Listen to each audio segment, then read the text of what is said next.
It's been a history-making week of footy. We pay tribute to Bombers record breaker Dustin Fletcher and the 250 gamer Jimmy Bartell joins us with Lee Montagna and Campbell Brown, who makes his panel debut. Nick Revolt, he turns back the clock, and Luke Hodge shows us why he's one of the game's most courageous. D's captain Jack Grimes and new kangaroo Nick Dal Santo are the guests, and Steve-O's got the latest on James Hird. Let's get it started. And away we go to get things started. Oh, the crowd, and we're into it. This will be a lifter. And goes bang, looks for it, and gets lands it home. Look at him go. Well, how about this? Kicks the goal. He's been terrific. Not from there. You are a superstar. Thomas gets a good ride on it. That's a good kick. And gave it to Jimmy, and the crowd on their feet again. Armitage from a real difficult angle. Ball in hand. How's that? It's one of the great nights in a great club's history.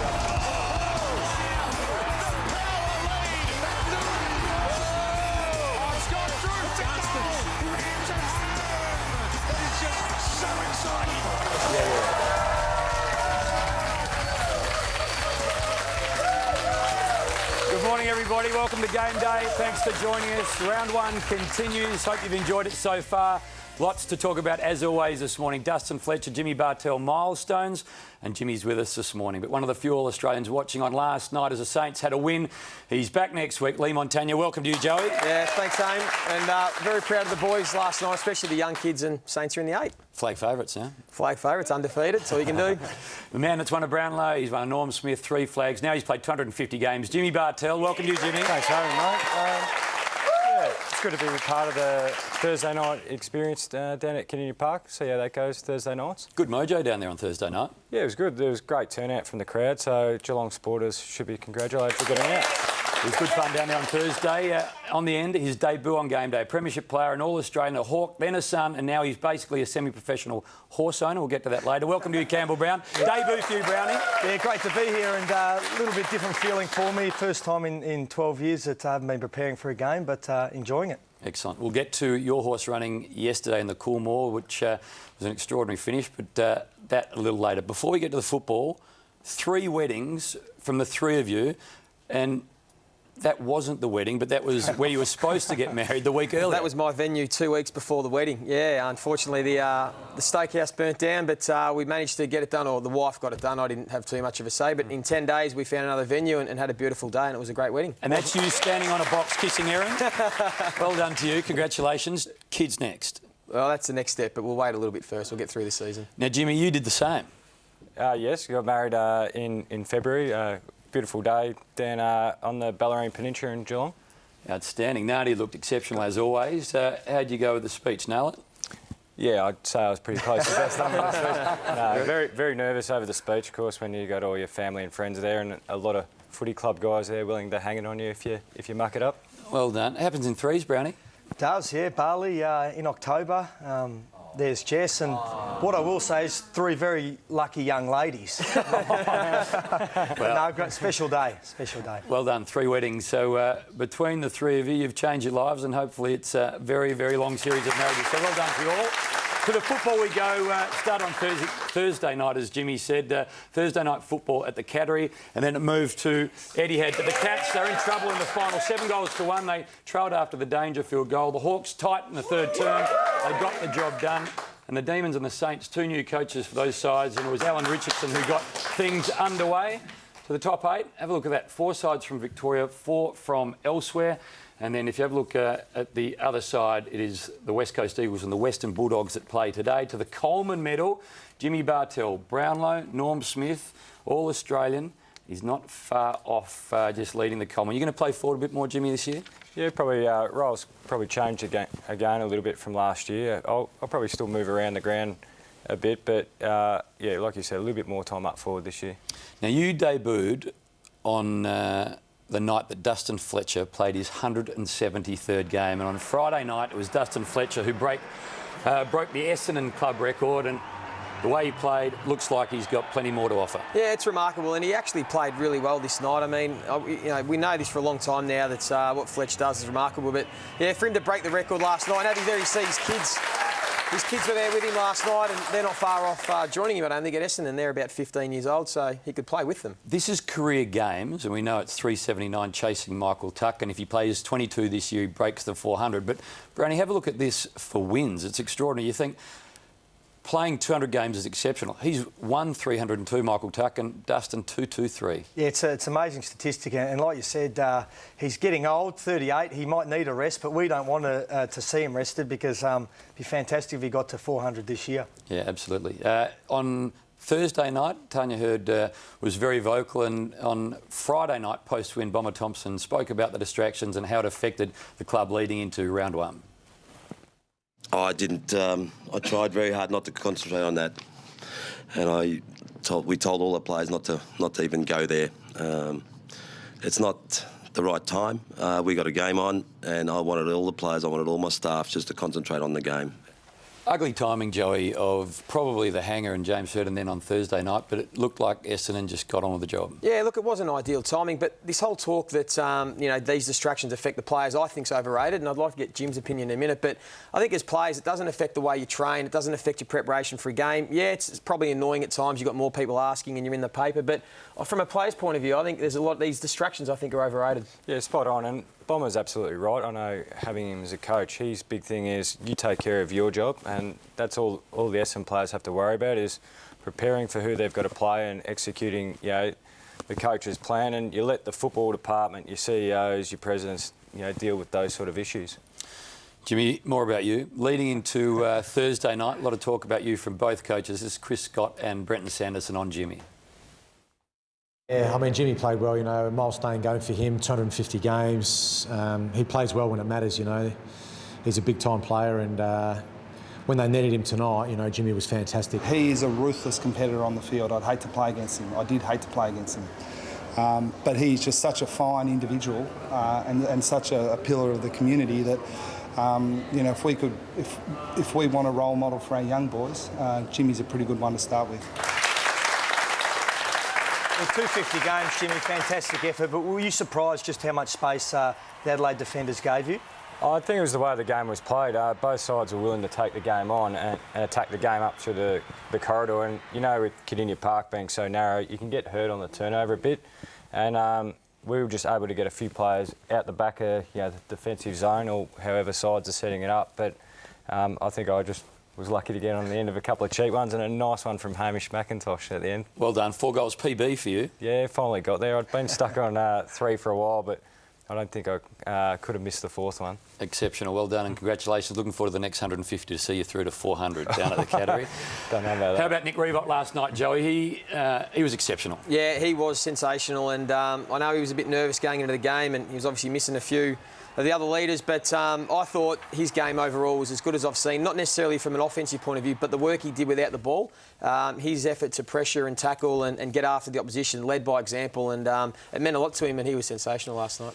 This is you last night. We were told at 7 to keep an eye on the youngster next to us, Joey Montagna, who's going to teach the young kids a little about the game. Have a look at Joey teaching all the youngsters what to do, player movements. You're a leader of young men, aren't you? I was. We were meant to go up in the box and have a chat to the young kids and talk them through the game. But once the game started, I couldn't help but sit there and just get involved. I was barracking like a supporter and I was nervous, and so I didn't spend much time coaching. I sat there and was like any other supporter. I spoke to a couple of the young St Kilda guys, and one thing he did teach them was how to go to the fridge and get him a water.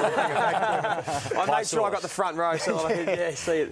Righto, Brownie. As a result of you having more experience in the world than anyone else in this area, you're in charge of the match review. All right. Have a look at the monitors and tell us if anyone has any problems. Yeah, look, nothing to answer there. I'm not sure what else he could have done. He's got down low to get his hands on the footy and made incidental contact. So Lewis Johnson clear? I can see that getting thrown out.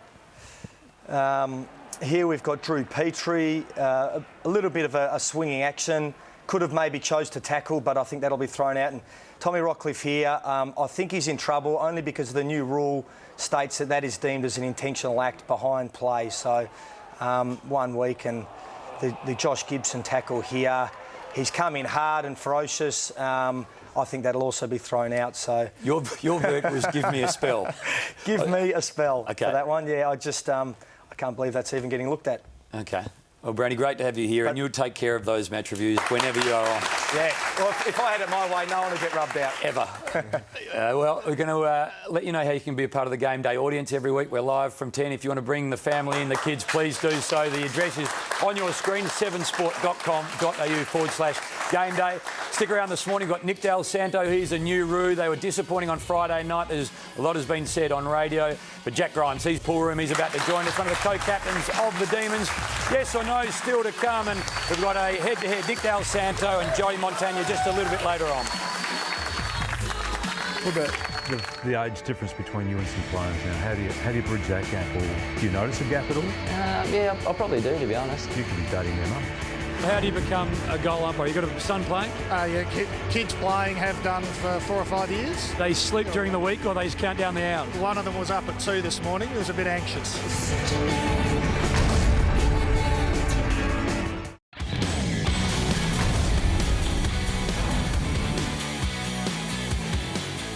Here's Jack Grimes, number 16. Number 16. Running on to the pocket is Grimes. Look out, son. Well, he got through it. Wonderful courage. It's Jack and Jack. 20-year-old Tringo and 22-year-old Grimes now front the oldest club in the game. Here's the tackle, bang, into the turf. Jack Grimes, so these are live pictures, so he's on his way to the hospital. Kicks to centre half forward. Jetta in a good spot. Well done. Grimes attacking the goal and kicking it. The life and times of Jack Grimes, one of the co-captains at the Demons, joins us. Welcome to you, Jack. Thanks for having me. Interesting start. We'll get to that in just a moment. But for all those that watch, they love to know more about the player. So this is things you may or may not know about Jack Grimes. Tell us if these are all accurate. Nickname Frank? Yep, that's definitely accurate. One of the boys picked up on that at training, and it's stuck ever since. Diamond Creek, that's where you all grew up. And there wasn't just 1 or 2 of you, there were 8 of you. Yeah, 8 kids all up, so a fair few of us. But Mum did well to feed us every night. And this is an odd one, given how beautiful Jade is. You make her sleep in a separate bedroom before the match. Well, that's stopped this year, actually. She's had enough of it, so she's back in bed not for a game, and yeah, she'd had enough of being in the spare room. Common sense takes over. Well done to you. Let's get to the footy in the season. A lot of changes at the Demons, and last night there was a lot of build-up, a lot of excitement, and you started really well. Yeah, we were. We had a lot of opportunities. We felt throughout the game, and at times we felt we played some really good footy, but we just found different ways to turn the ball over. We found and to give the ball back to them, and probably didn't defend well enough at times too. Yeah, and it was a nervous start for St Kilda. Obviously, the D's got out of the blocks well, but once the Saints young boys got their groove and got in the game, we worked our way back into the contest really well, and a couple of the young kids were really impressive. And it wasn't the most high-scoring contest. It was a bit dour at times, and both teams were trying to maintain possession. But in the third quarter was when I think the boys really cranked it up. The pressure and intensity lifted, and it all started with our skipper. We mentioned at the start of the show about his defensive efforts, but he also kicked a couple of goals, and Armo as well. Another one of the leaders stepped up, and to Melbourne's credit, they hung in the contest and they never gave up, and this goal early in the last just kept them within touch. And to our boys' credit, we held our composure in the last quarter with a lovely long bomb from Jimmy Gould, and it was great to have a win. The boys played really well, and they deserved their win. So the 3 things I learned from the game, though, is number 1, it sucks watching from the stands. I'm a shocking fan. I think I was sweating more than I was playing. Number 2, there's plenty of upside for the Ds. I think the Melbourne fans should walk away, really upbeat. And the third thing is there's something heartwarming about youthful exuberance, and we saw it with GWS last week and how everyone got around them. But I thought watching our young boys play last night, particularly as a leader and an older player around the club, I'm sure the fans would have felt the same. It's just something really positive watching young guys go about it. We saw Eli Templeton there. Josh Saunders played his best game for the club. He was terrific. Lukey Dunstan is a little star. He played really well. Tom Curran had a job on Bernie Vince, and it was really great to see the young boys play so well. Jack, I know you played a little bit on Josh Saunders, and he was really good, wasn't he? Yeah. I found a lot of their young guys that were rotating through half forward really run, and they got pretty dangerous. So there are probably a few guys we hadn't seen a whole lot about in previous weeks. So credit to them. I thought they really stood up when the game was on. Yeah, Joey, one guy that caught my eye, and you've touched on him already, Luke Dunstan. Tell us a type of player he's going to be like? Yeah, look, he's a really mature kid.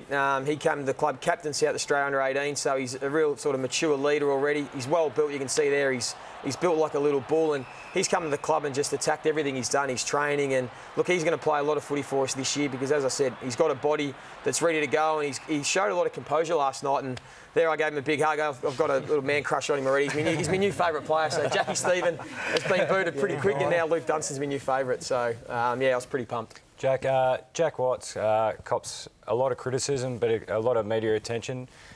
He's been playing up the ground a lot more, in the pre-season there. Where is his best position, you feel, for the club? Well, I think he's all through his career been pretty underrated for his decision-making and his skills, and he's really quick too. So I think Aruzi spotted that and really wanted to get him up the ground as a real creator. And over the pre-season, trained a lot with the midfield and went really well. And I think we saw last night he got up the ground a fair bit, got his hands on it. So, yeah, he has copped a fair bit of criticism over his career, but Aruzi's been really good for him since coming in, I think. Jack, the club went out and actively seeked a couple of experienced players. Bernie Vince and Dom Tyson, what have they brought to the group?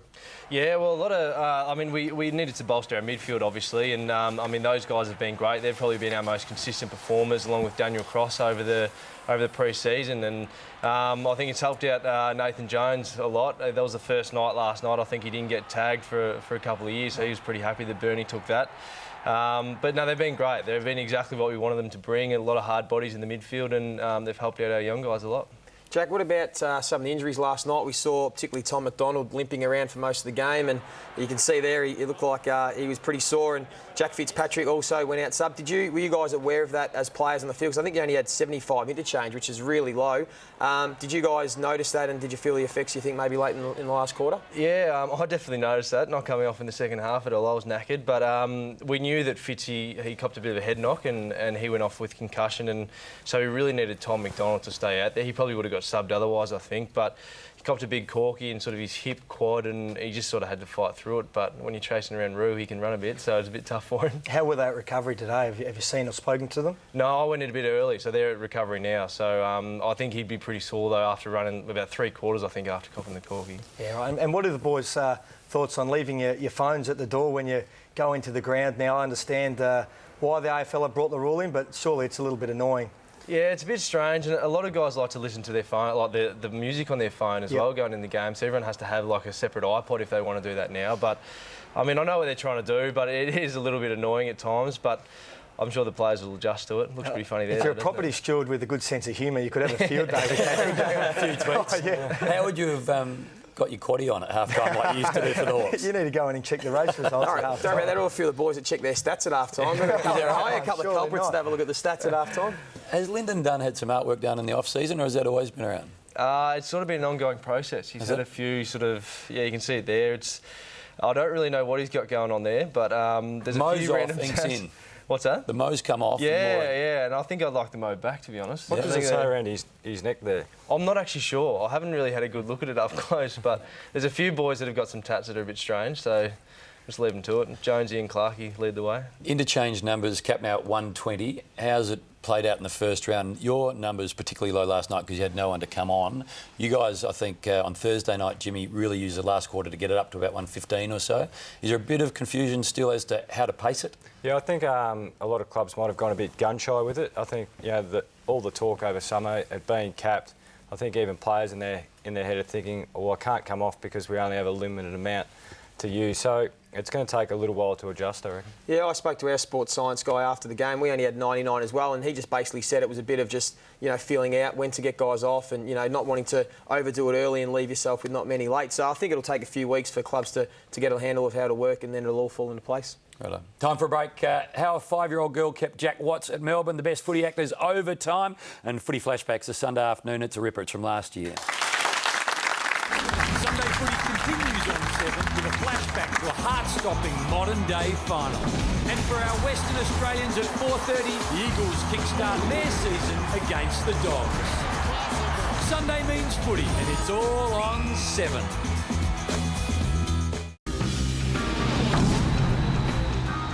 was a great era for young players coming through that footy club. Paul Roos marks it. Goes, but a strong mark to Roos. Back towards Roos. Takes it. Lovely mark. He's a top player. Purdy and I we played our first game together, and I got dropped the next week. He didn't get dropped. Back here to Roos. Straightens up 5. He's put it through for a goal. I do remember the 83, I think it was qualifying final, and Bernie Quinlan kicked 4 or 5 in the last quarter. He's kicked it! And most Fitzroy people would say, now, who knows? But I think if we had won that game, we seriously would have probably won the premiership that year. Roos is down on the 50 and he takes the mark. Rocket was a really smart coach. You know, he was probably so tactically astute. Lockett, the most important kick of his career. Any score will do. He kicks. Look, that's as good a quarter of finals football as you'll ever see. Yeah, I don't say that lightly. Someone in the box, might have been Joni, yelled out, "Leo's marked it," and then someone else yelled out, "The siren's gone," which was obviously very welcoming to the ear. Here it is! It's been a remarkable career. He's universally liked. That's Footy Flashbacks next Sunday with Jude Bolton, the life and times of Paul Roos. Jack, he's come to the club, and whoever is talking about him says he's just a guy you love to have a beer with. He's given the group extraordinary belief. Yeah, he has, and I'd say that's probably the main thing that he has changed since coming on. He doesn't do anything that's so different. I think everyone's asking what's the secret, what's he do? It's just he's a really good people person. He's really good at building relationships, and he's really good at building that belief amongst the footy club, which has probably been lacking over the last few years. So it just feels like a really good place to come into at the moment. Let's have a look at the list of coaches, and it's extraordinary. In your 7 years, he's your 5th coach. Yeah, it's probably a few more than you'd like over 7 years, but we're hoping he's going to stick around for a bit longer. We'll wait and see, but yeah, we're working on it. But yeah, you don't like to see that many coaches over your time over 7 years. Let's have a look at the key ins and outs on the playing list as well as the back office. An extraordinary amount has changed since grand final last year. Yeah, it has, and I mean the main changes were probably in the coaching staff, but you look at the playing list as well, and the guys that we have picked up, they've been pretty good ins for us. We knew we needed to bolster that midfield, and we got 4 experienced players coming from other clubs that have really fit in nicely. And I mean, everyone keeps talking about Jesse Hogan. We're hoping he gets out there soon, but he's looking the goods. And this is off field. Tell us a bit about what Roosie's done there. Yeah, well, I guess since Peter Jackson came in last year towards the end of the season, it was a total overhaul really off field, and all the coaches and like president and everyone really, and when Roosie came in, he was pretty set on the assistant coaches he wanted alongside him, people that he'd worked with before, and I think it's worked really well because you can see they already have the relationships there and they know what's going on, and it's been really good for the players because when they come in with CVs like a Paul Roos, you've got a fair amount of belief in what he's teaching us is going to work. Jack, how's Mitch Clark going? Obviously, it's a very delicate situation. It probably caught everyone off guard a little bit from outside of the footy club. Just how's he travelling? Yeah, he's going all right, Mitch. It's a tough one because as players, you want to be there for him and you want to support him, but you don't want to be in his face and asking how he's going all the time because I think that's the last thing he wants. And but I really think for Mitch, the best thing is just to put footy away for now in terms of what he's focusing on, and hopefully that'll come later, but he just really needs to get himself right and get himself healthy again, and we want to see him back around the club when he's ready, but there's no rush at all. Do you see him playing senior footy this year? I hope so, yeah. I hope so, because I think when he gets back out, that's when he's happiest. And he had a really good patch pre-Christmas when he was injury-free, and he was really looking good and looking himself. And yeah, post-Christmas has been a little bit up and down for him. So we'd love to see him back out there, because I think when he's out there playing, he's definitely his happiest. Do you know Emily Rankin, Jack? Don't think so. Should I? Well, you probably should, because she's a 5-year-old who had a lot to do with Jack Watts staying at the Demons. Here's a terrific story, and it's a bit like Chris Grant at the Bulldogs years ago. Hi, my name is Emily and I'm 5. I gave Jack a card what had money in it. Emily, thank you very much for your letter, darling. Now we've got you this one. I'll sign that one for you. Here we go. Who's your favourite? You. Me? I went to the mailbox one day and I found the parcel from Jack. Dear Emily, thanks for the lovely card you gave me. Kept me at the D's. You did well. That's okay.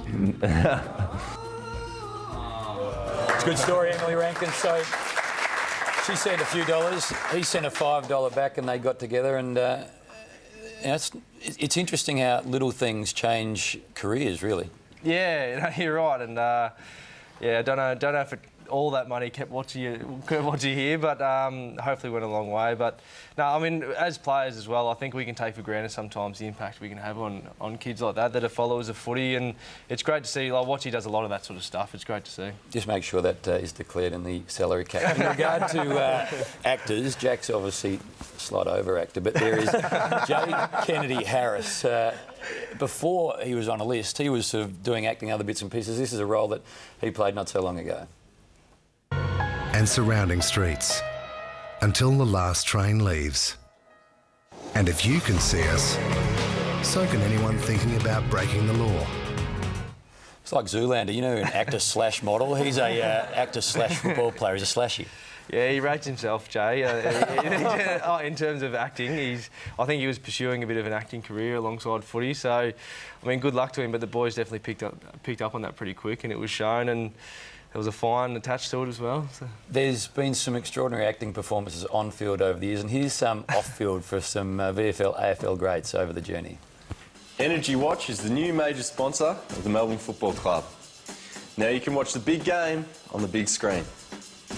Call Energy Watch. We need you, Max. The lawyers are handling the paperwork. I haven't got any gear. You do now, Max. Hey, Sam, who's your favourite footballer? Warwick Kappa. Good footballer, Tim Watson.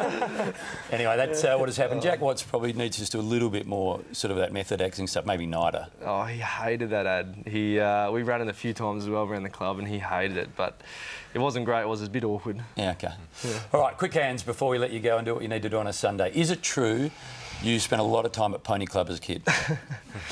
Yes, yeah, I did Pony Club from about 5 to about 10 maybe, and had a little Shetland pony that I rode around called Toby, I think. So, not my proudest moment, wearing my jodhpurs and my helmet.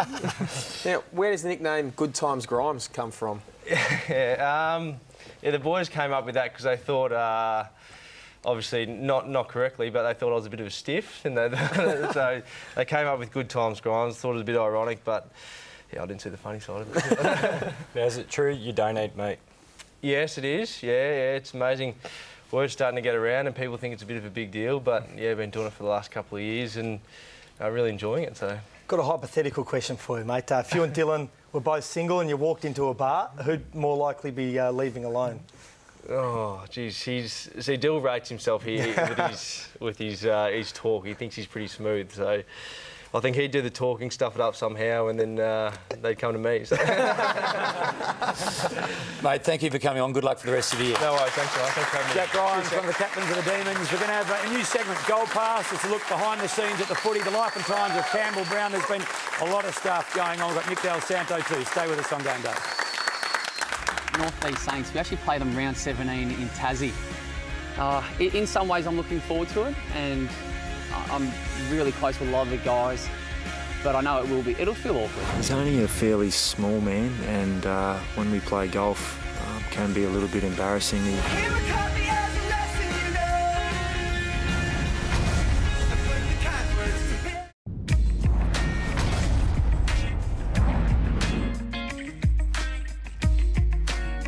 Game Day Gold Pass. This week we work out how the Oz kick happens. Every week we watch the football at half-time. There's 112 Oz kickers, 7 games, a heap of volunteers. It's all seamless. They're about to go out. It's a big crowd. You all ready to play? Yeah! Think back to times when we were young. Darren, you're in charge of this chaos. How many will play this year at half-time on a main AFL ground? They estimate around 24,000, Hamish. Yep. I think the numbers now are up around 180,000 registered kids through AFL Oz Kick, so yeah, it's fantastic. Oh, you got a son playing? Yeah, kids playing, have done for 4 or 5 years. They sleep during the week or they just count down the hours? One of them was up at 2 this morning. He was a bit anxious. All eyes are on you. How was that out on Etihad? It was really fun and nerve-wracking. So here are the Oz Kickers. They've finished, they've had a shower, they go back to their seats. It's night one of a very long season for the team that run Oz Kick. The kids love it, the parents love it, and it is a great program. Hope you enjoyed it. Big operation, the Auskick. They do an extraordinary job. And if you'd like to have a look at anything behind the scenes, just let us know on any of the social media platforms we've got. I think we're going to have a look at the commercial kitchens. 400,000 pies a year are served at Etihad Stadium. We'll go and see Bruce and Dan in the lead-up, etc., etc. One thing that comes across on social media a lot is, why do I have a computer in front of me that's not turned on? I'm going to spell it. It's a folder that has the rundown in it. So, you know, if you're worried about it, it's not plugged in. Very old school. My eyes are bad. I need to write stuff in a big way. So, you know, the big stuff. Hawks, Brisbane yesterday, Tassie. It was tight for a long time.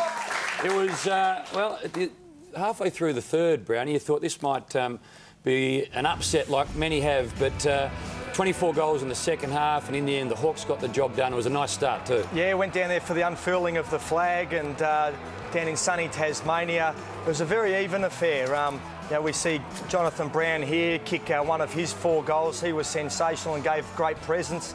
But Hawthorn just had all the answers, and yeah, like I said, Brisbane kept coming at them. They often had the better of Hawthorn for the first half of quarters, but they just couldn't maintain the intensity. Jared Ruffhead was sensational. He kicked 5 goals. Luke Bruce also kicked 5. Big Trent West there takes a mark and kicked 3. But at the end of the day, it was the Hawks that got the job done, and they ended up winning by 48 points, which probably flattered them a little bit. Brisbane were much more competitive than the scoreline probably showed. It was just classic, got them over the line in the end. Launceston is a happy hunting ground. It certainly is. It's a real fortress for them. And the 3 things I learnt out of the game is the Hawks forward line post Buddy Franklin works just as effectively. Jonathan Brown still got plenty of good football left in him. He was sensational with 4 goals yesterday. And Bradley Hill's ready to take his game to a new level now. He's 21 years of age. He's played 30 games, and this is his 3rd AFL season, and he just breaks the lines. His disposal's fantastic, and he's ready to become elite. He used to be Stephen Hill's little brother. Now he's Bradley Hill. He's sort of earned his own way, really. He sure has, and he had a great game in the grand final too, so he's a premiership player and he's got a lot of good football left in him. And Brenny, I want to ask you about Jared Ruffhead. You said he kicked 5 goals, but we also know he can play as a midfielder. I saw him in a couple of centre bounces. What was his role yesterday? Did he spend a bit of time up the ground? Yeah, it was a little bit of both. You see him in the centre here. He probably got 4 or 5 clearances, and then when he goes forward, he hits the scoreboard too. So Clarko would have been wrapped with how effective he was at both ends of the field. He has very good hands. He's very clean for a big fella, isn't he? Like, he's very good below his knees, and as you said, he's around the stoppages. He can really have an impact. Yeah, that's right. He's a tall guy, but he plays a little bit like a rover, and he knows where to go to get the football. Brownie, Luke Bruce kicked another 5 yesterday. Should we stop underrating how good of a player he is? I think you have to, because I think this is the 3rd year in a row that he's kicked massive amount of goals. He started the year with 5 now, and he didn't miss. His set shots have been a bit of a career in the past, but he was dead-eye Dick yesterday, and he made the most of every opportunity he had. He wouldn't surprise me if he could be an All-Australian half-forward, flank-forward pocket this year, especially if Hawthorn win a lot of games. Yeah. Want to ask you about the match-up, Sam Mitchell, Tom Rockcliffe. I saw they went head-to-head yesterday. What did you make of that? Yeah, it was probably, they probably broke even. It's Tommy Rockcliffe giving him one nice and early to let him know he was out there.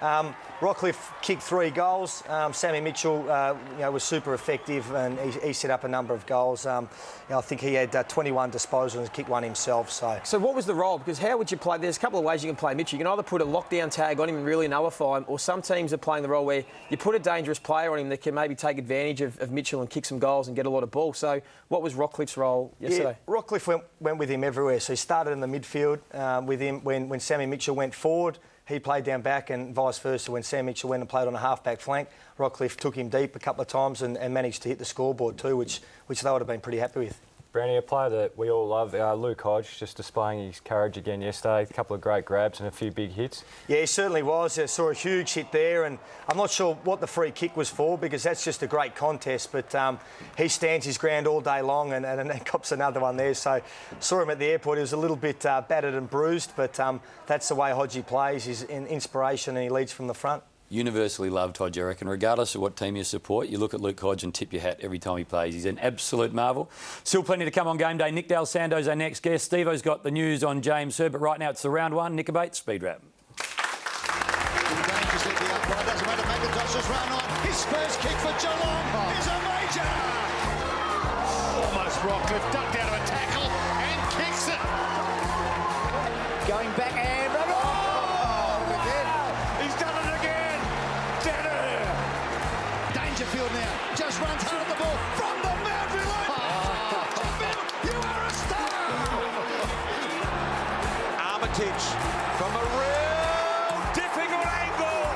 Thomas inside the 50, gets a good ride on it. That's a good kick. He's kicked 4. To Quill, winds up from 55. Long ball from Quill. What a rocket!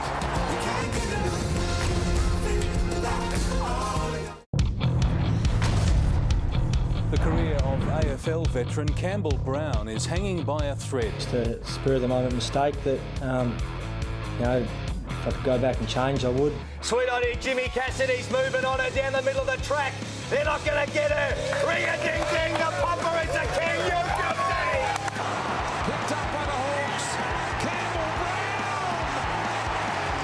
Distance not a problem. It's a beautiful kick from Brown. He's got 2 in the corner here for Gold Coast, and he says, "Come on, oh, Jimmy! Go, Jimmy! Go, Jimmy! Come on! Second, we're going to get second. Go, Jimmy!" And a strong mark is taken by Brown right on the 50.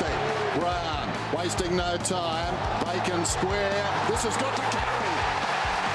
Campbell Brown to long range. Number 30, Campbell Brown.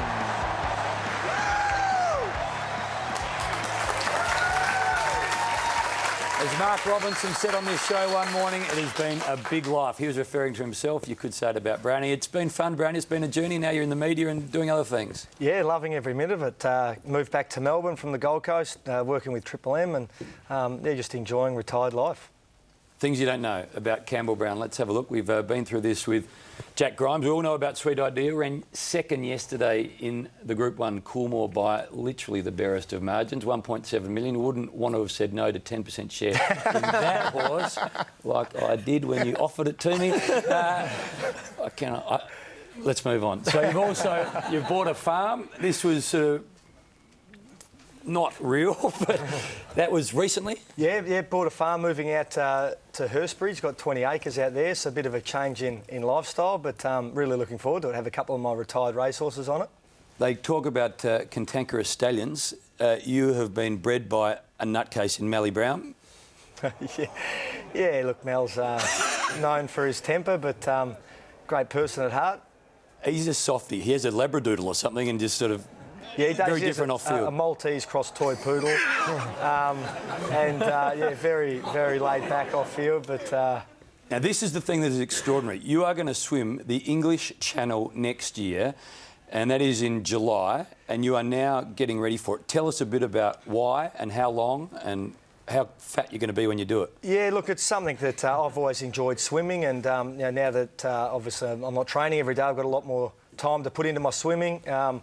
I just decided that's a great aim to have, and while I'm still fit and can do it, I wanted to attempt it. So I've got a couple of charities in mind that are going to raise some money for, and I'm just going to put heaps of hours into the bay, and I think I'm about 87 kilos at the moment. They've told me I need to get to 100. My God. Because of hypothermia, obviously, and buoyancy. It helps with the buoyancy, so that'll be hard. You better call Darren Jarman and see how it's done in quick time. If you've seen Dazzler since he stopped playing, but great effort, well done, and good luck with it. It's going to be an extraordinary journey for you.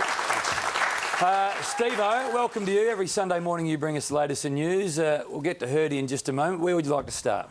I would like to start with Hurdy, actually. There's an update this morning, Hammer. You know, a lot of people had written off Hurdy, hadn't they? They basically said that he wouldn't be coaching when he gets back from the suspension. But a development last night, Matty Lloyd went on 3AW. Now, he's very well sourced, Matty Lloyd. He knows a lot of people at Essendon. This is what he had to say.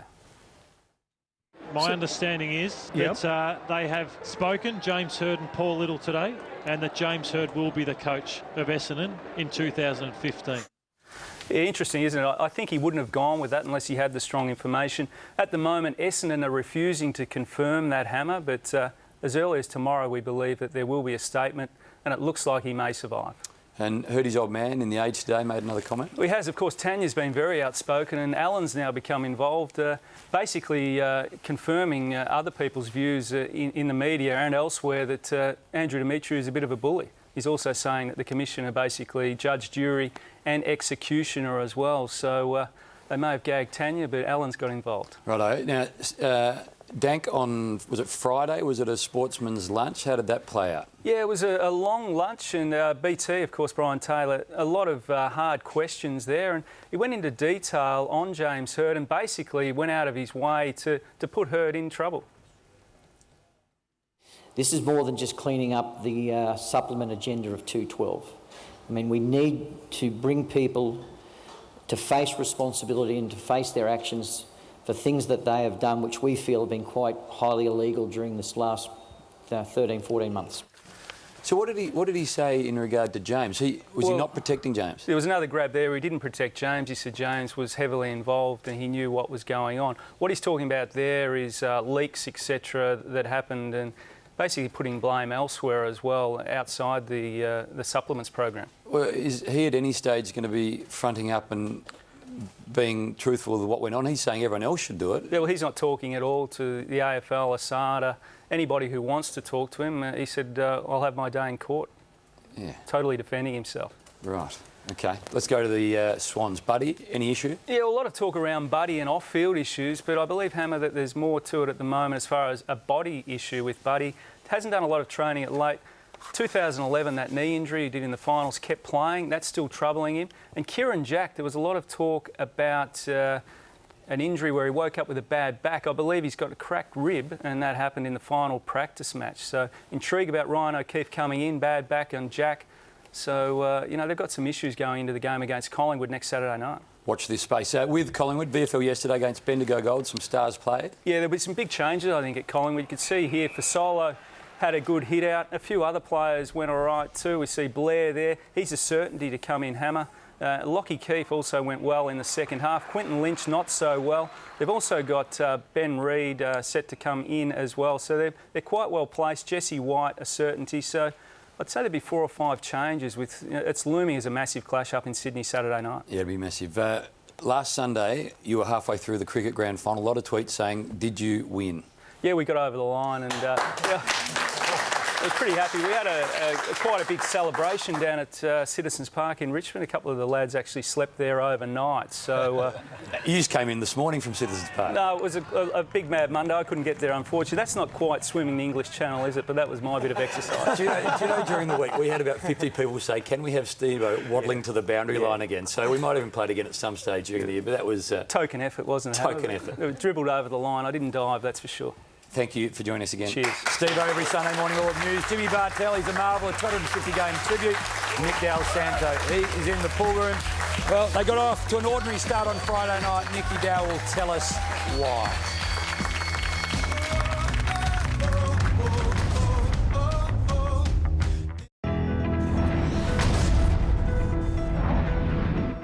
Well, I owe a lot to St Kilda Footy Club. Obviously, coming in as a 17-year-old, I was pretty raw. I didn't know a lot about life. I'd just come out of year 12. So in regards to developing me as a person, I really have appreciated that side of it. But in regards to my move, I just felt it was probably best for me as well. So I feel like I spoke to nearly everybody about it. There was a few sleepless nights where I was saying, could you just please, should I go, should I stay? What does it look like? What can we do? You know, potentially moving house and all those sort of things. But no, that was almost the most frustrating part, that no one ever told me actually what to do. I had to make that decision myself. Been in some situations that most people wouldn't have to go through, and I'm referring to incidents that happen in the media scrutiny, but I think in general it just develops you as a person. But I think overall, if I can tick off that premiership play, I think that'd sit very comfortably and I can move into the next phase of my life happy. 3 times All-Australian, 260 games as a Sainter, and now he's a Kangaroo. That was done, Nick, in the front yard of yours at Brighton, was it? Yeah, that's my house is in the backyard. No, I wish one day, mate, hopefully. But no, it was a good little segment that they did for me, so it was nice of them. Welcome aboard. First game as a Kangaroo, we'll get to in a moment. Very disappointing from your perspective. But things you don't know about Nick Dal Santo. This all sort of works. All 4 men to my right got married in the off-season. Was it sort of time, was it, with Julie? She asked you and you said yes? Yeah, something along those lines. We've been married for about probably 16 months. So it was last pre-season. I got married just after Nick Rewalt. But yeah, so I'm just ahead of these guys to my right. But no, still married and going really well. Insurance company during the week? Yeah, I work for an insurance company, underwriting company called Accident Health International. So that's what I do outside of football. So the working part's pretty loose, I would have thought. I don't think it's too much work going on. What actually would you do at an insurance company? That's a great question, Hammer.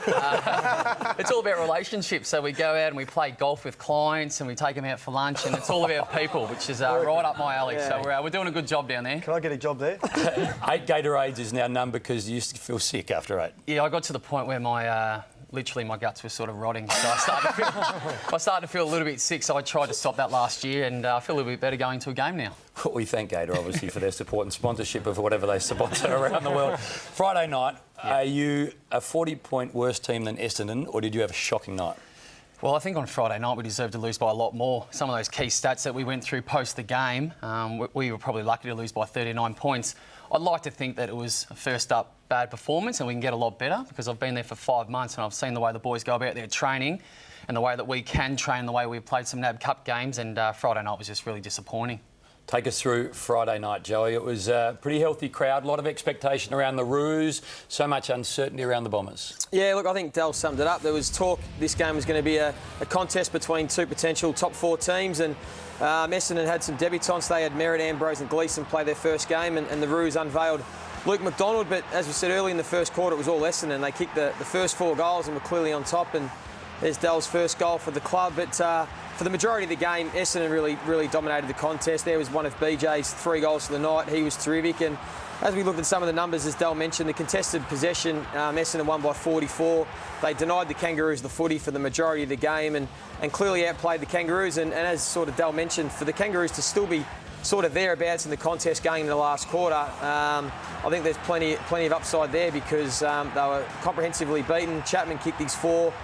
Led from the front with Joe Watson, and Essendon were clearly the better team on the night. Bomber, nice start for him as a coach. He was pretty relaxed, and as we said, it was Fletcher's milestone game, and it was pretty much of a one-way contest. But the 3 things I learned from the game is once again these so-called off-field distractions haven't impacted Essendon. They did it last year and they've continued on this year.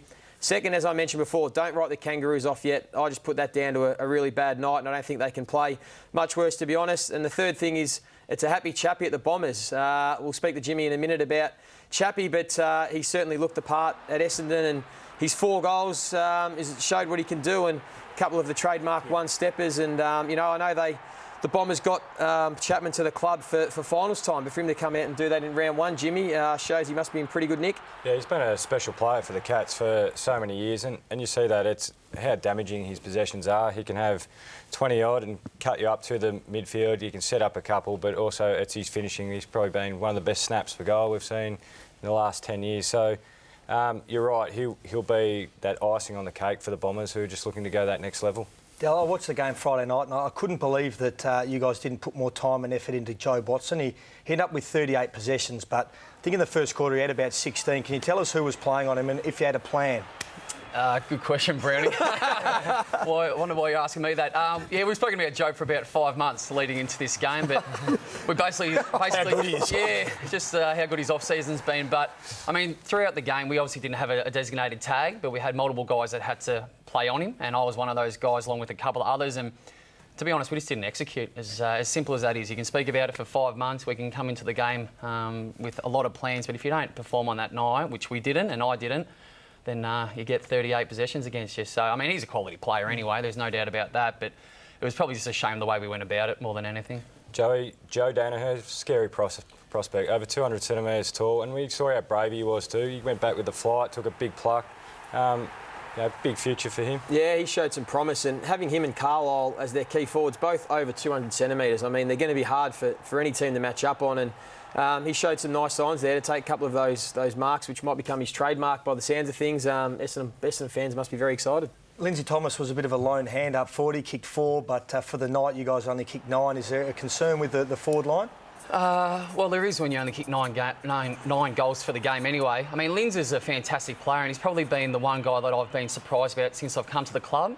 His work rate is exceptional. His tackling and those sort of things really surprised me in a positive way. But to get 4 goals out of him is a great effort. But you're right, we need more goals from somewhere else. But to kick 9 overall is just not good enough, and it won't win many games anyway. Luke McDonald, his first kick, he would have wanted the stadium to swallow him. Yeah, it wasn't his best kick, but by saying that, he's got a lot of good years coming up. I think the way that he can find the ball, he's playing half-back, so he needs to learn to defend and then run off, which he can do both of. But his first kick you probably won't want to remember, so thanks for bringing that up, Hayne. No, we're not going to show the kick. There'll be plenty more good kicks from Luke McDonald. This was Luke with his old man when he'd found out that he'd been selected for round 1. Got a game, God. Did you? Yeah. How do you know? I just came and told me, you're proud. It's all right. Yeah. Good result. Well done. Yeah. Anyone get a game. You're going to get a kick in the game. You're good. No, well, it's nice to get out there and get a kick. You rang Mum up? No, I haven't spoken to anyone. Thought I'd let you know. You haven't really given me much love, but that's all right. Good relationship. Oh, I gave him absolutely nothing there, didn't he? Have you rung your mum? If you're going to call if you're going to tell your old man first up, you'd hope he'd give you a hug or something. But that's how Donald rolls. He's a little bit smoother, a little bit more low key. But yeah, well done. If you didn't pick it up, he said one thing's going to go, mate. You got to get a kick. Well, he did get a kick. It just went to the opposition. Yeah. So. No, as I said, Luke's going to be a fantastic player for the club for many more years. Todd Goldstein, any issue? Yeah, shoulder, and to be completely honest, I'm not sure how bad. It didn't look great when you've got your ruckman carrying his shoulder around for 2 to 3 quarters, but, I mean, full credit to him. He did battle on and did a pretty respectable job after he got the injury. I think he thinks it'll be OK going forward, and that was before he had the scans and the medical checkup. I was going to ask that. Did you speak to him during the game about maybe altering your ruck setups and sort of things because of his arm?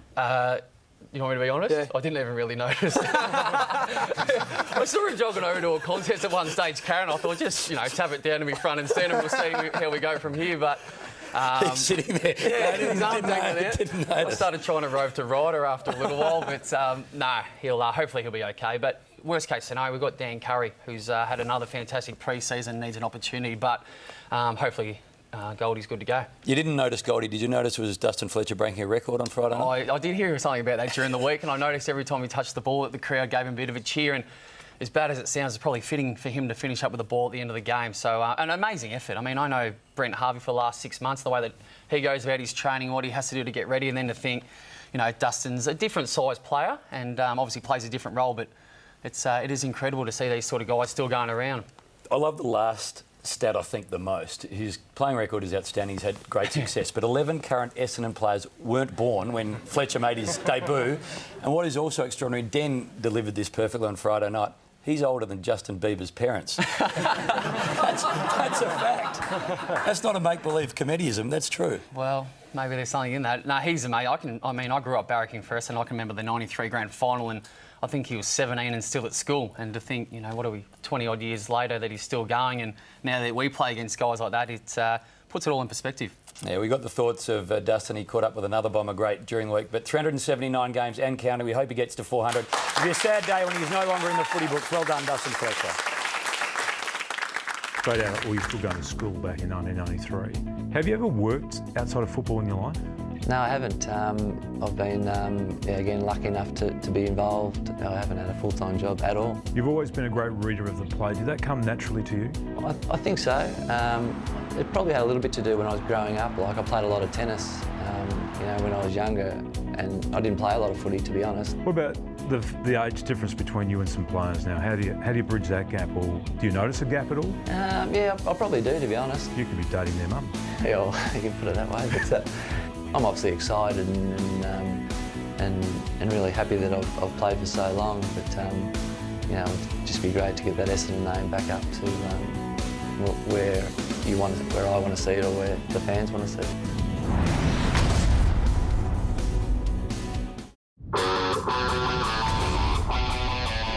He looks a real player. I mean, got high hopes for the young fella. The young fella from Geelong. For his first goal in league football, it looks pretty good. It's home. I declare the winner of the 2007 Brownlow medal to James Martell, the Geelong Football Club. Kelly, Selwood, sold it beautifully and sets up Bartell. Not a big goal kicker, but he's got one to go with that Brownlow. And there it is. It's the Cats. There's big moments in grand finals, and the ball was in the hands of the right man. And the winner of the Norm Smith medal is Jimmy Bartell. Saw him, and now Bartell on the left. Mr. 250, Mr. Sensation. In the middle, down, back, up, forward. Jimmy Bartell has done it all since day one. Jimmy, congratulations again on 250. Extraordinary career so far. Thanks, mate. Appreciate it. Dal, when you hear the name Jimmy Bartell, what do you think of? I'd say that he's done everything in the game. And just to look through a couple of those highlights, we were drafted the same year and 3 premierships and every other individual accolade. It's a pretty good resume and a great career. So, I mean, and part of a special team, that's what I think of when I think of Jimmy Bartell, the other guys that he's played with and what they've been able to do for Geelong. Let's go back to Jimmy's first game. Gary Ablett debuted, David Johnson debuted, and Dustin Fletcher was playing game 173 back in 2002. Let's double then, Jimmy. Yeah, I was shaving probably once every 2 weeks, not once a day now. So, grew up a bit and got absolutely nailed by Dustin Fletcher. So, he was, like you said, he was only a quarter of the way through his career about then at 170. But managed to get a few more under my belt. Good crop of debutants in 2002. Jimmy, more touches than either of the gentlemen sitting around you. Joey, you got injured early, did you? Just the 4, yeah. Didn't come on that game. Back in those days when we made our debuts, you could sit on the bench for 2.5 quarters before you actually got on. So none of us set the world on fire there, did we? Premiership though, Brownie, and almost a Group 1 winner. What would you take, another premiership or a Group 1 winner? No, another premiership. Yeah, a lot harder to get, I think. Okay. James Brayshaw yesterday on Triple M spoke about Friday night, and it was an unhappy president. That should have been 139 points. It should have been an absolute shellacking. So how the hell it was 39 points, I don't know. What this is David King and Wayne Carey pre-Friday night, but it's amazing the over and under and frenzy that gets created after one game. But there is pressure on the Roos, I suppose, because of last year, a lot of narrow losses and so much expectation about all your key players being in the right age group to really press. Yeah, I mean, I think those reports are fair enough, and I think James saying what he did post our performance on Friday night is actually fair enough. I think the one thing that I will say is we haven't actually spoken internally about where we want to finish. A lot of it is external and it sort of gets relayed onto the playing group. You know, you guys think you're going to be top 4, you think you're this, you're that. What do you think is fair for right now this year? In regards to results? Well, where would you think you would finish if you had an even season, given the talent you have? I'd like to think top A. Yep. I mean, as everybody else would say. But I think we are a good enough team to really make finals and be competitive. But I don't think Friday night was any indication of that, and we don't deserve to make finals if we keep dishing up that sort of stuff. But as you said, it's round 1. I've heard a lot of talk about Buddy and all this sort of stuff and what's going on in Collingwood. So hopefully people are putting us in that same category, that it's only one game. And when you lose the first one, only round 1, there's always next week. Well, you realise after round 1 that the Giants and the Dockers will play off on the ground in Collingwood and win the women's spoon. Absolutely. That's sort of how it is. Geelong and Adelaide, Thursday night footy, healthy crowd, great night, perfect night for football. Jimmy Bartell in game 250, he's a big game hunter, 4 goals, which is a PB. The Crows, they had their noses in front in the final term, but 7 goals to 1 in the final term, and a big win in the end of the Cats. Yeah, Hammer, big Dawes there, managing to sneak forward. It's great that he's been able to get his knee right because we need him, and also Hamish McIntosh playing his first game for the club, kicked a goal with his first kick, and those two along with Mark Blitzarves, 3-pronged ruck attacks certainly made the night hard for Big Jacobs. Eddie Betts, a great new addition to the Crows, managed to kick a couple of sneaky goals. He does really well, and I think the battle between Paddy Dangerfield and Cam Guthrie was a really interesting one. Cam Guthrie held his own, but Paddy showed a bit of class with a beautiful goal along the boundary line there. The skipper, Joel Selva, was absolutely magnificent all night. He led from the front. Jench and alike kicked some long goals to keep the Crows in the game and showed a real fighting spirit about them, the Crows. I think a couple of times we thought we were getting away from them, but they actually hung in there.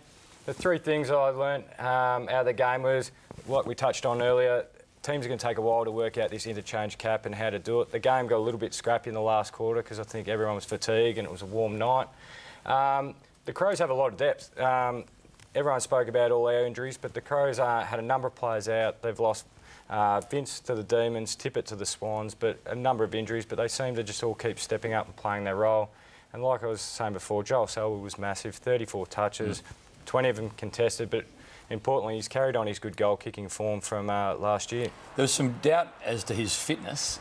He was just exceptional. Yeah, he probably didn't have the preparation that he'd normally like, but the thing is, because he's such a naturally fit and strong person, and he put in a really big pre-season leading up to the last couple of weeks, he had enough fitness in him, but he's such a competitive animal, and he just really hunts the game and wins his own hard ball. Jimmy, you spent the night up forward. Is that going to be a permanent thing or just depending on opposition? Yeah, it depends on opposition and what's thrown towards us. But like you're saying, I'll spend probably more time up forward than I did in previous years, whereas last year I was probably a little bit more down back. So it's a new role for me, but we just got to try and help Big Hawk out as much as we can. We can't put all the pressure on him to kick us a winning score. Where do you prefer to play? I'm not too fussed. I do enjoy the new forward role, but yeah, I'm pretty easy. And what about, we read a couple of weeks ago about you've stepped down from the leadership group. What was the reason for that, and is anything going to change? I don't think much will change. Just means I don't have to go to as many meetings, which is great. But I was in the leadership group for 7 years, and I think it's just time for somebody else to have a turn. And we're pretty fortunate. We've got some pretty strong leaders at the club, and it also provides an opportunity for the likes of Mitch Duncan, as I said, Cam Guthrie, to step up and take some more responsibility. A media gag now that you're not in the leadership group? No, I won't be stiff-arming cameramen as they come up to ask me questions, but no, there was nothing to it than the fact that I just think I've done my time and it's somebody else's go. There's some good footy stories coming out of this round, some youngsters debuting, but Hamish McIntosh, he hasn't played since round 7, 2012. He spent last year watching on. This is his first kick in the hoops. Yeah, it was fantastic, and the Geelong crowd really got around him. He's made himself a Cats player in one night. He took a few good grabs for us up forward, which is what we want. We need him to go forward as well, and like I said, help Big Hawk out. But you can forgive guys for almost chucking it away, being injured for so long, but we knew what we wanted from Hamish, and because every time we played the Kangaroos, he seemed to brain us, and we want him to take that form to us. And another one who seems to be earning a lot of respect is Josh Caddy. He looks like he's taken the next step to become a really quality midfielder. Yeah, he's a big kid for his age. He's a big bull, and he wins a hard ball better than most. And he copped a nice kick in the head there from the skipper, and that's probably the guy he's probably shadowed around the club the most. And he's trying to learn as much as he can off Joel.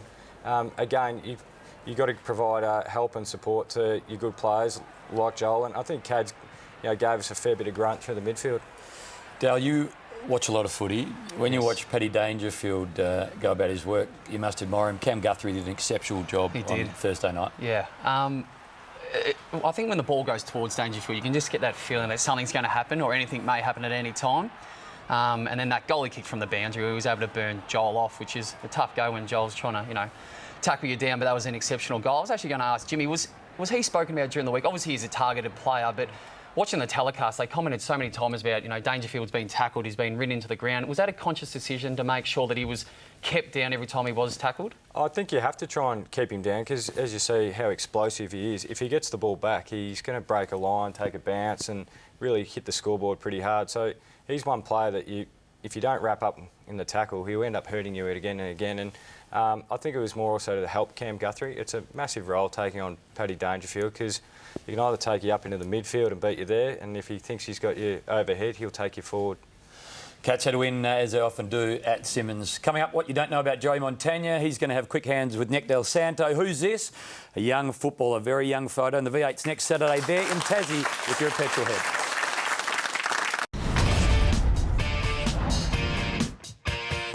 Me and Joey have just bought into a racehorse in Singapore, which will probably be the next Macabre Diva, so we're looking forward to that.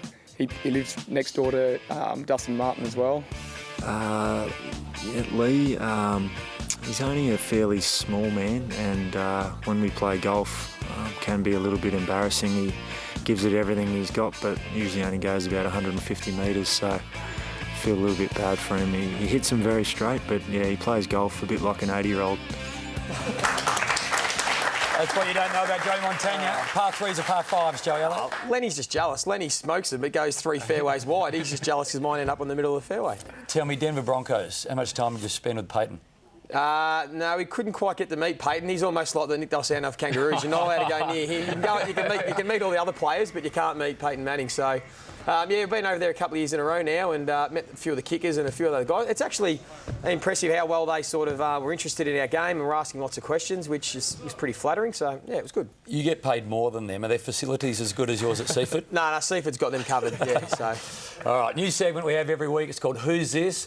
Very simply, it's a photo from a current or past player. The boys can ask yes or no questions. Let's put up the image. Who is this? Yes or no? Brownie, Jimmy. Which club does he play for? That's not a yes or no, but he's a Melbourne-based club. Well, that doesn't narrow. Does he play for Collingwood? No. God. Key position player? Oh, he's just sort of a little weasel everywhere type player. Is he cute? I think he is. Yeah. Is he an All-Australian? Yes. Is he roughly the same age as us? Yes. Is that Nick Riewoldt? No. Anyone want to have a guess? I'll say this to you. He changed clubs last year and used to play with him for ages. Dell. You know what? That's why I asked, was he cute? I knew I'd seen that. I reckon I'd seen that photo before, and that's why I thought first it was Bally. That's why I asked. I love the fact you couldn't think who left the club last year. I really Once you're gone, out of sight, out of There's been a mind, few mate. now. Righto, quick hands. Time for you to go head-to-head with a man that you couldn't guess. Oh, okay. I must say first, I got a text message from Dale about an hour ago saying don't stitch me up. So Go for it. First question, mate. Is it true that you're a bit flat because the Kangaroos boys don't think you're as funny as you think you are? Is that true? That's true. Yep. Yep. Second one. Is it true that you still keep talcum powder in your locker for after your shower? Yes, I talcum powder, cologne, Listerine. Yep, absolutely. Yep. At St Kilda, you had a couple of nicknames. Pup, Squeaky. The Kangaroos given you any nicknames yet? No. I just get Dell, so I haven't got to know him that well yet, Lee. God, pretty boring. And last one, is it true that you've set up a kicking academy? Yes, that is true. It's called NDS Kicking Academy, and it's basically a consulting kicking school for all different ages. And I'm obviously a little bit restricted with my time at the moment, but post-football it's something that I'd like to continue, that I feel like I can give something back to the game and hopefully have a little bit of a business. So who have you employed to teach the kicking? On the man. On the man. No, it's just started, Joey, so I'm hoping they can build throughout the next couple of years, and then when I finish football, be full-time. Good luck with all of that. Let's have a look at tab.com.au. What is happening? It's the West Coast Eagles who are heavy favourites against the Dogs. Just a look at what's happening in Perth only. It's West Coast versus the Western Bulldogs. Footy flashbacks, 2013 elimination final, Richmond versus the Blues. Here's a stats not right. All 5 West Coast Eagles coaches before Adam Simpson have started their career with a win. Do you think they'll do it? Do you think the Eagles will beat the Dogs this afternoon, Dal? I think they will. I know pre-season form's a little bit risky to comment on, but I think they have had a great pre-season. I like the way they've been going about their business, and over there I think they'll win. We've got to go. We've got about 6 seconds to say goodbye. Thank you for coming in. Thanks, good luck as a Rube. Joey, good luck the rest of the season. Jimmy, 215 flying. Brownie, outstanding debut. See you next weekend. Nick Riewoldt's in the house. See you Sunday, 10 a.m.